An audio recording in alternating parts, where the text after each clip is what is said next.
তো বন্ধুরা দেখো, হাজবেন্ড উঠে গেছে গাছে আম পাড়তে। বাড়ির আম সেই মিষ্টি, তো উঠে গেছে একদম, দেখো কত উপরে আম পাড়তে। আর এখানে এই যে ননদ দাঁড়িয়ে আছে, দেখছে কোথায় কোথায় আম পড়ছে। এই যে শ্বশুর মশাই, আর ওই পারে চলে গেছে আমার শাশুড়ি। আর এই যে কিছু বলবা, আম পাড়ছে।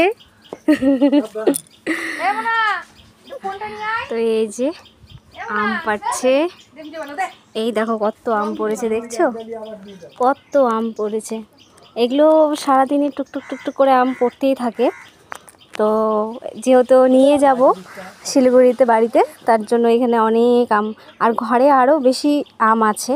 এখানে প্রচুর গরম, আর এই যে দেখো ঘরটারগুলো ভাঙা হয়েছে, তো তার জন্য সব ভাঙা আছে।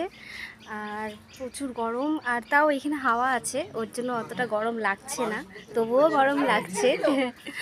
তো আনন্দ হচ্ছে, মজা হচ্ছে, তার জন্য তোমাদের সাথে ভিডিওটা শেয়ার করলাম। আর দেখো সেই কত আম, সবাই আম কুড়াতেই ব্যস্ত।